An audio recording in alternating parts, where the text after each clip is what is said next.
Welcome back to Bear Witness. It's only 3 weeks now until the NFL draft, and the Bear Witness draft board is coming along quite nicely. Don't forget that these aren't obviously all the players that we've evaluated, but these are the players that we like and that we're happy to draft should the need be there when we're picking. Um, there's not been that many changes. I've done a few switch arounds. One of the big things I've done is look at Blake Miller here because when I was evaluating the physical phenoms of the draft, and I'm thinking about making a video just on that, but I'm not quite sure yet. Blake Miller was one of the ones which really stood out to me because he's got tremendous upside. Um, there's a bit of an issue for me in that I just wouldn't want to take him in the first round because there's too many questions about him. He's when he's blocking, he's he's just like a bit too upright and he gets knocked off balance a little bit, and his size is fantastic. He's playing a lot out at right tackle, and if we had a need for right tackle, I might be a bit more lenient on that. But Darnell Wright's the guy, and I would like to see us strengthen at left tackle, but I just right now, from what I've seen, although he is mocked to go in and around the Bears' first round pick at 25, for me personally, I think he I would be hesitant to take him that high. So I've got him on the board because if he fell into the second round, I'd be more than happy to go, you know what? This is a guy that can really become something. He can become a starter in the league, absolutely.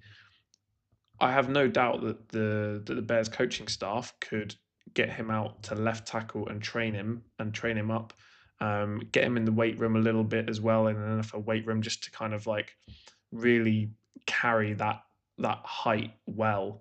Um, and yeah, I have no doubt that he would be there. It's just like with a first round pick, you just really want to know pretty much what you're going to get. Like you're not going too much on the upside side of things when you go for the first round pick. So that's why Blake Miller's come in here.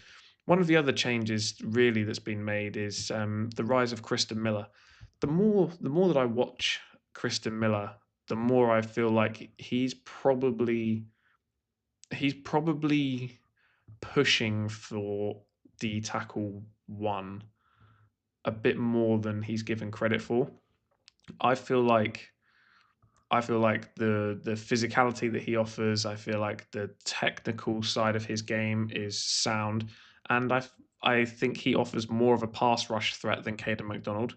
Um, it's just how valuable you find that pass rush threat from the interior. And for me right now, I think still Caden McDonald is number one, and then Zion Young is just a guy that I would love to pick up. So he stays in there at number two. Um, not too much fluff in this preamble. There has been some changes elsewhere on the board as well, but I'm sure we'll come on to those once we get into the sway of things. So let's start this draft off, and we all kind of know how this first part of the draft is going to go now. So there's not going to be too many surprises, I don't think. So McNeil Warren's gone to the Cowboys. Blake Miller. Blake Miller is gone. That's interesting. He's gone earlier than expected. So we've still got these guys on the board, and I think it's going to have to be Caden McDonald. I'd love to bring something more to this early part of the round. So CJ Allen falling is an interesting one. Whenever somebody falls, you've got to consider how much value they're going to actually add on your team, and I just don't see it as enough of a value adder despite him falling over what we can get from Caden McDonald. So I'm going to take Caden McDonald with the first pick at 25. And now the question remains, well, there you go. There's the answer to the question. No, we can't pick up Zion Young. That's okay. That's okay. Um, there's going to be pass rushes available for us down towards 60. Malachi Lawrence is another one that I'm potentially going to look a little bit deeper into, because he's going to fall in and around this pick. There is, however, somebody who I just think is a bit of a no-brainer in this range, and it might not be the one that you thought, because I've been taking Derek Moore a lot at the moment, but Dani Sutton, for me, he he really he has surprised me. I put him on my board originally just as kind of like a third edge option in case the guys that I want are gone. But he's really surprised me. Um, the more that I watch of him, I mean, if we just bring this up here, look at how consistent this is. These are good teams that he's playing against, and he's just consistently performing well. Pass rush and run defense. Look at how even and level this is. Look at how consistent this is. Look at how consistent all of this is. This is he's just it's fantastic to see somebody perform at that level over and over again. You know exactly what you're going to get from him. He's playing in a really strong. He's playing against really strong competition. Um, I'm becoming more and more of a fan of Danny Sutton every time that I come into these, and every time that I watch more tape on every single person on the draft board. Um, he's predicted to fall a bit lower. So what I'm going to try and do is pick up Traden Stukes. One of my considerations, probably next week, as I delve more into the tackles, is going to be this man, Jennings Dunker. I've had a little bit of a look at him, not enough to get him onto the draft board yet, but he represents what could potentially be this 57th pick here, and I'm I'm right now. I'm not going to make that pick. I'm going to go with the player that I've evaluated a lot more, Traden Stukes. But Jennings Dunker really does offer food for thought, and potentially next week he is going to end up being this pick here at 57. So we'll get Traden Stukes in. Um, okay, and then we're going to get in Denise Sutton as well. Um, as I said at the start of this draft, tackle is something that I would like to see us strengthen. We are going to be without Ozzy Trapillo for probably most of the regular season because of his injury, and that's going to be a massive problem for us. So what have we got here available for us? So we've got, I mean, the one that screams to me is Jake Slaughter. He's my center one on the board. And if you look at what he offers, I've shown this before, but it's consistent. His run block a little bit worse than his pass blocking, but it's pretty consistent. And then you look at his performance again over his time at college, very consistent. Nothing dropping to the point where you think, oh, he's got it in him to fall off. As you know about me, I love consistency. It's one of my favorite things to see in a prospect. And I know on the game by game basis here, it doesn't look like it because you've got the like this performance, this performance, this performance. Like it's not super consistent in this basis, but as I've already shown, he's well rounded, and overall his performance doesn't really drop year on year, and that's the kind of thing that we need. So for me, Jake Slaughter's going to come in, and he can sit in there, and he doesn't have to start right away. He doesn't have to be that for us. He doesn't have to come in and sort of tear it up. He's going to be a third round pick. He's going to be a development player, and he can sit behind Bradbury, a very experienced player. He can learn. I've got absolutely no qualms with that at all. I'm I'm very positive about taking somebody like him.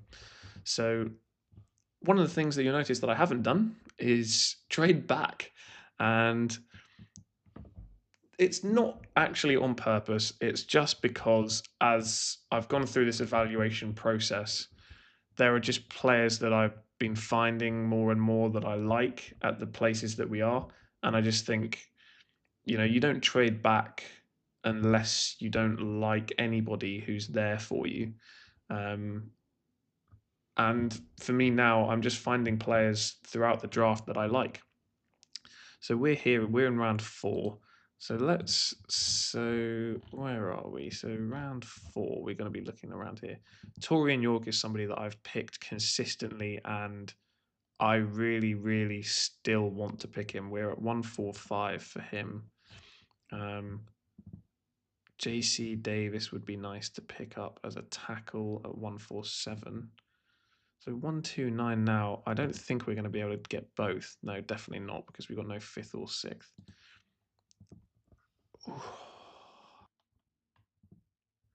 Okay, you know what? I'm not messing around. I'm not messing around here.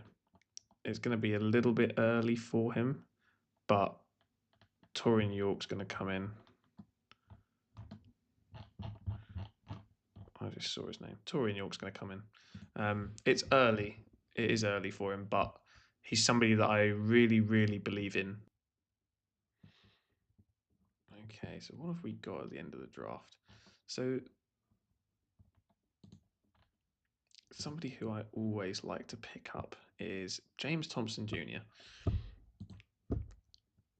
Pass rush, not super there, and his performance last year, I will say that his pass rush not great, but in the seventh round, you don't need to get everything.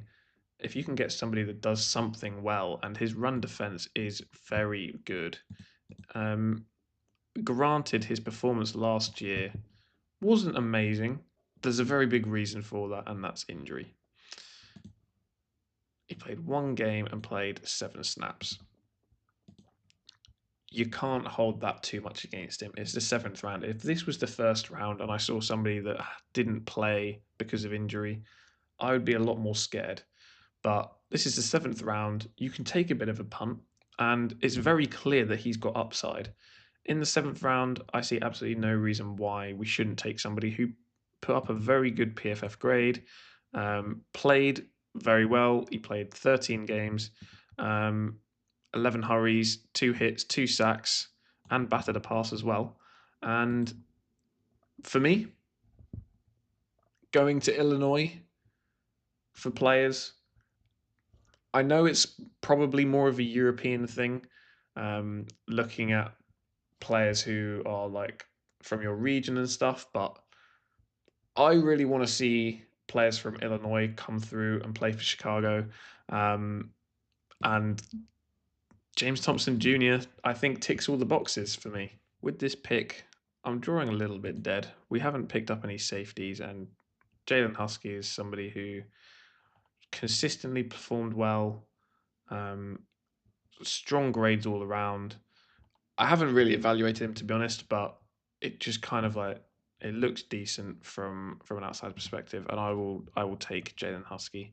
Um, and that is going to be the last pick of this week's draft. This is an interesting one. No trades back. There was a lot of the talent that I like in that sort of fourth, fifth, and sixth round, which we just didn't pick up.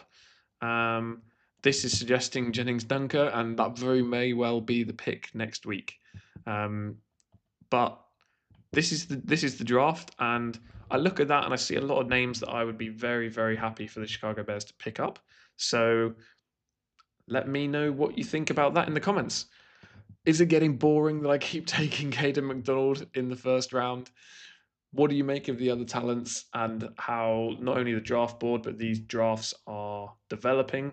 And I would love to know what everybody else is doing consistently in their drafts, and maybe I can start applying that to these drafts. So that is going to be all for today's edition of Bear Witness.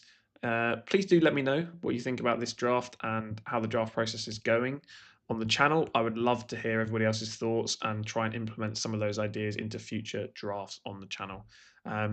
As always, thank you for watching.